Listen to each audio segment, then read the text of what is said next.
1 फरवरी 2026 को कल रांची में बहुत खतरनाक दुर्घटना हुआ खादगड़ा बस स्टैंड में, जिसमें 6 बसें जलकर खाक हो गई। वहां के जो स्थानीय लोग हैं वो बताते हैं कि ये दुर्घटना जो है शॉर्ट सर्किट के द्वारा हुई है। चंचल बस के जो मालिक हैं उनका ये कहना है कि ये किसी की साजिश है, पर 2 करोड़ 40 लाख का नुकसान कल हुआ है।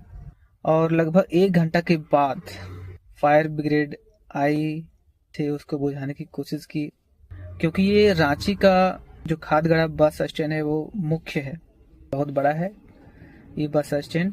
यहाँ का जो बस है बहुत बहुत दूर तक जाती है, 400-500 किलोमीटर 1000 किलोमीटर तक बस में को पैसेंजर नहीं बैठा हुआ था। बस वहाँ बस आई थी और खड़ी थी बस स्टैंड में। उसके जो बस के ड्राइवर थे वो केवल वहाँ पर सो रहे थे। तो जब आग लगना शुरू हो गया तो लोकल लोग बस ड्राइवर को सबको हटाने का काम किया। वो सब सो रहे थे तो उनको जगा के वहाँ से भगाया गया, नहीं तो उनका भी बच पाना बहुत ही मुश्किल हो जाता है, क्योंकि आग बहुत तेज लगी हुई थी। अभी मैं कुछ वीडियो और फोटो यहाँ पर ड्रॉप करूँगा जिसमें आपको पता चलेगा।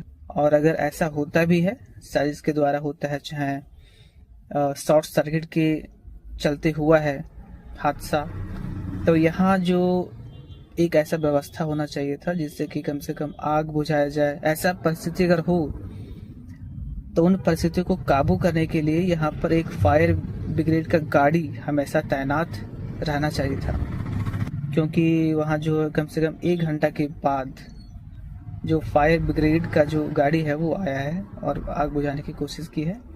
जब पूरा जल के खत्म धू धू हो रहा था और पूरा मामला खत्म हो रहा था, तब वो गाड़ी आई और बुझाने को कुछ फायदा भी नहीं था। हालांकि मुझे भी लगता है कि वहाँ पर जब इतना बड़ा बस स्टैंड है तो वहाँ पर तो ऐसा व्यवस्था होना चाहिए था, आग बुझाने के लिए व्यवस्था होना चाहिए था, क्योंकि हजारों की संख्या में लोग वहाँ आते जाते हैं। दुर्घटना तब होती जब उसमें पैसेंजर बैठे हुए रहते हैं, बच्चे बूढ़े पता नहीं कौन कौन सब, तब क्या परिस्थिति होती वो काफ़ी दर्दनाक होती।